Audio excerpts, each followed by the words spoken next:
In your face.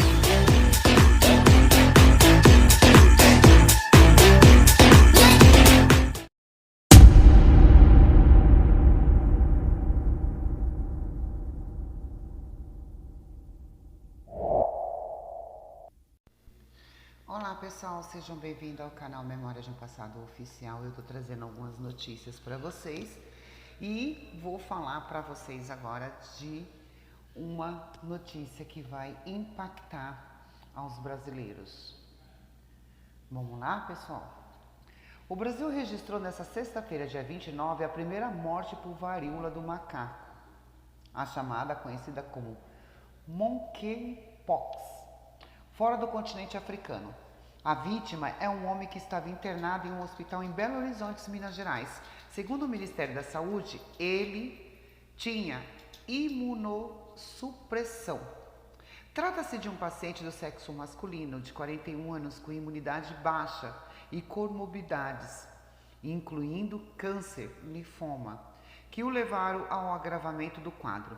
Ficou hospitalizado em hospital público em Belo Horizonte, sendo depois direcionado ao CTI, terapia intensiva, e a causa do óbito foi choque séptico, agravada pelo monkeypox, diz a pasta em nota. A Secretaria do Estado de Saúde de Minas Gerais acrescentou que a morte ocorreu na quinta-feira, dia 28, na mesma data em que foi feita a notificação ao Ministério. As informações mais recentes sobre óbitos por varíola do macaco, divulgada pela OMS, Organização Mundial da Saúde, eram de 5 óbitos no surto deste ano, todos em países da África, onde a doença é endêmica. O Brasil registrava até a quarta-feira, dia 27, 1.066 casos da varíola do macaco, sendo 75% deste valor, deste número, pessoal, no estado de São Paulo. Olha só. Em seguida, aparece Rio de Janeiro e Minas Gerais. Nos 71 países que já detectaram casos, mas aonde a doença não é endêmica, incluindo o Brasil, não havia sido nenhuma morte até o momento. Mundialmente, já são mais de 21 mil casos confirmados, sendo o Brasil o 6º país com mais diagnóstico da doença. Atrás dos Estados Unidos, Espanha, Alemanha, Reinos Unidos e França. Olha a situação, é um caso sério. A líder técnica de monkeypox da OMS, Rosamund Lewis, lembrou nesta semana que crianças, gestantes e indivíduos com imunossupressão são considerados grupos de risco às doenças. Criança tem um risco aumentado de doença grave. Isso não quer dizer que qualquer criança que contrai a doença terá uma doença severa. As crianças gestantes e imunocomprometidos são os grupos que podem desenvolver doenças severas. As crianças ainda estão formando seu sistema imunológico. Algumas pessoas têm um sistema imunológico mais fraco que a outra, seja por doença ou, por exemplo, quimioterapia ou outros tratamentos, disse especialista em entrevista coletiva nesta quarta-feira, dia 27. O diretor-geral da OMS, Tedros Adhanom, afirmou na mesma ocasião que a taxa de hospitalização desse surto tem sido em torno de 10%, na maioria das vezes para controle da dor. No último sábado, dia 23, a OMS, Organização Mundial da Saúde, declarou que a varíola do macaco é uma emergência global, afirmando que é necessário um esforço entre países para frear a disseminação do vírus. A agência admitiu pela primeira vez hoje que a doença está se transmitindo também por relações sexuais. Desde o dia 6 de maio, o mundo tem lidado com o surto global da varíola do macaco, que começou na Europa e hoje infectou pessoas em mais de 30 países.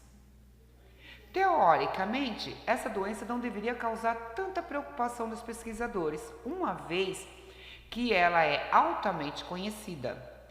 Surgiu nos macacos em 1958 e o primeiro caso em ser humano foi em 1970. Além disso, a transmissão sempre foi considerada difícil pelos seus especialistas, mas o crescimento exponencial de infectados e o aparecimento em lugares teoricamente sem conexão mudou essa história e alguns pontos intriga a comunidade cientista. Pessoal, é muito sério, as coisas estão perdendo o controle. Primeiras vacinas contra varíola do macaco devem chegar ao Brasil em setembro, diz Ministério da Saúde. Olha só, já inventaram uma vacina. As primeiras vacinas contra a varíola do macaco, o monkeypox, devem chegar ao Brasil em setembro, afirmou nesta sexta-feira, dia 29, o secretário da Vigilância da Saúde do Ministério da Saúde, Arnaldo Medeiros.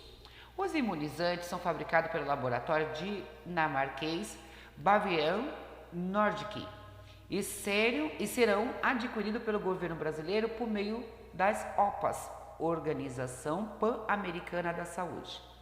Medeiros disse que serão cerca de 21 mil doses em setembro e outras 29 mil em novembro, ou vice-versa. A estratégia de imunização adotada pelo Brasil será a mesma recomendada pela OMS, não havendo nenhuma perspectiva neste momento de vacinação em massa.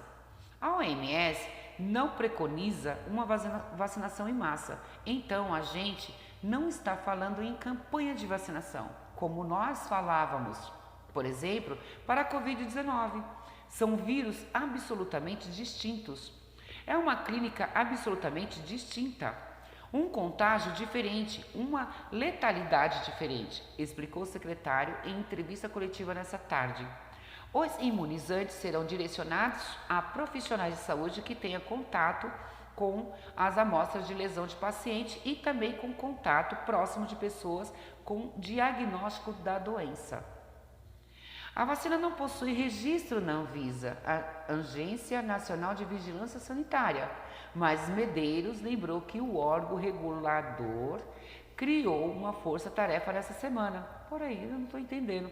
Se não tem registro na Anvisa, como assim vai ter uma força-tarefa nessa semana? O grupo tem como objetivo acompanhar, avaliar e atuar no procedimento para anuência em pesquisas clínicas e autorização de produtos de terapias avançadas, medicamentos e vacina para prevenir, tratar ou aliviar sintomas da doença. O secretário afirmou que Bavarian Nordic não tem atualmente condições de fornecer grandes quantidades de vacina. Outras vacinas que poderia ser usada é a CAM2000, produzida pela farmacêutica francesa Sanofi Pasteur. Todavia, o Ministério da Saúde preferiu não investir nesse imunizante por ser de vírus replicante. Depois da aplicação, forma-se uma pequena bolha que tem o vírus. Não é a melhor plataforma de aquisição, disse Medeiros. Os CDC, que são Centros de Controles e Prevenções de Doenças dos Estados Unidos, onde as duas vacinas estão aprovadas, ressalta que há uma oferta maior de ACAM2000, mas essa vacina não deve ser usada em pessoas que têm certas condições de saúde, como sistema imunológico enfraquecido, doenças de pele, como efizema, entre outras condições esfoliativa ou de pele ou até gravidez. A varíola do macaco no Brasil. O Brasil contabiliza nesta sexta-feira 1.066 casos confirmados da varíola do macaco, sendo o sexto país do mundo em número de diagnóstico. Então nós podemos aqui entender que aumentou muito do dia 26 para cá, né? Ontem eu até fiz aqui conversando com vocês e falei que foi atualizado até dia 26 e hoje nós tivemos já um número superior surpreendente. Essa doença, então, ela está se espalhando com muita rapidez em todo o mundo, né? Mas vamos falar aqui do Brasil. Está se espalhando com muita rapidez, sendo que o foco maior, 75%, está aqui no estado de São Paulo. E o que mais me deixou assim intrigada é que a vacina não possui registro da Anvisa, que é a Agência Nacional de Vigilância Sanitária. Então, como que o Medeiros, né, vai fazer uma força-tarefa para vacinar? Pessoal, fique alerta, tome cuidado, presta bem atenção no que está acontecendo. Escutem, observem e fique atento. Tem muita coisa estranha acontecendo ao mesmo tempo. Tá muito estranho. Mas não para por aí. O Ministério da Saúde divulgou hoje, dia 29, novos números sobre a pandemia de Covid-19 no país. De acordo com o levantamento diário feito pela pasta, o Brasil registrou em 24 horas 41.700 novos casos da doença e 244 óbitos em 24 horas. Desde o início da pandemia, o país acumula 33.700 milhões de casos confirmados e 678 mil mortes registradas. Os casos de recuperados somam 32 milhões. 95,5% dos casos. O estado de São Paulo tem o maior número de casos acumulado com 5.900.000 casos em 178.800 óbitos. Em seguida está Minas Gerais, Paraná, Rio Grande do Sul, todos esses com uma taxa muito alta. Pessoal, a gente tem que ficar atento para as coisas que estão acontecendo no mundo, principalmente aqui no Brasil. E para completar, a perigosa bactéria encontrada no Mississippi que deixou as autoridades dos Estados Unidos em alerta. Autoridades de saúde dos Estados Unidos relatam que encontraram um tipo raro, mas perigoso de bactéria em amostras de solo e água na região da costa do Golfo do Mississippi. Ela pode deixar algumas pessoas extremamente doentes se forem infectadas. Os médicos estão agora em alerta para quaisquer possíveis casos. A melioidose pode ocorrer em pessoas que têm doença como diabetes e doenças renais crônicas. Ela normalmente causa sintomas como febre, dor nas articulações e dores de cabeça, bem como problemas pulmonares e infecções no sangue. No entanto, a maioria das pessoas saudáveis que entram em contato não desenvolve a doença grave, chamada melioidose, que pode ser tratada com antibióticos. Os Centros de Controle da Doença dos Estados Unidos, CDC, estão aconselhando os residentes que possam estar em maior risco a tomar precaução. Evite contato com o solo ou a água barrenta, quando possível, principalmente após chuvas fortes, e proteger eventuais feridas abertas com roupas impermeáveis. Usar botas impermeáveis ao praticar jardinagem ou trabalhos agrícolas. Usar luvas para proteger as mãos ao trabalho diariamente com o solo. Dados o número muito pequeno de casos de melioidose identificados historicamente nos Estados Unidos, o CDC acredita que o risco dessa bactéria melioidose para a população em geral continua sendo muito baixa, disse a agência. Não está claro há quanto tempo está no meio ambiente e onde mais pode ser encontrados nos Estados Unidos. Em todo o mundo, a maioria dos casos ocorre em pessoas que vivem ou viajaram para áreas onde a bactéria ocorre naturalmente, como parte do sul e sudeste da Ásia e norte da Austrália. Casos de melioidose também foram associadas a produtos comerciais contaminados importados dos países endêmicos. Isso aconteceu nos Estados Unidos em 2021, quando um conjunto de 4 casos em 4 estados foram vinculados a um spray de aromaterapia importado que estava contaminado.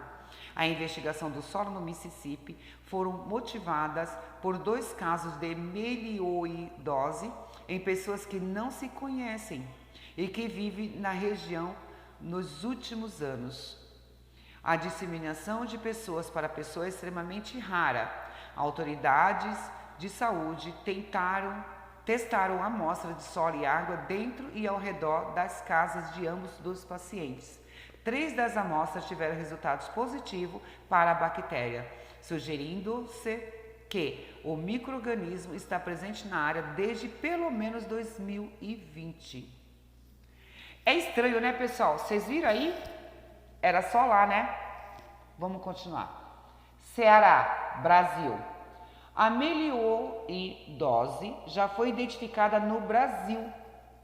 A primeira descrição de um caso autopsiado da doença foi no Ceará. Foi feita em 2003 e relata o caso de uma adolescente de 14 anos que era sadia até 6 dias antes de morrer. Segundo os médicos, após banho de açude, passou a apresentar febre, calafrio, cefaleia hologramiana, dores ou pressões que envolvem toda a sua cabeça, vômito pós-prandiais, aquelas que ocorrem após alimentações, e 2 dias depois, tosse seca persistente e dor no abdômen superior.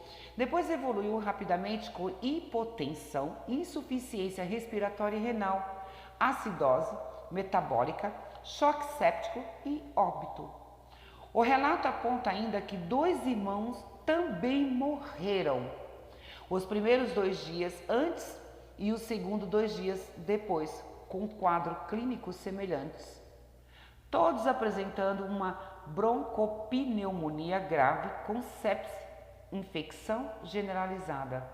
Depois desse primeiro caso em 2003, na zona rural no município de Tejuçuoca,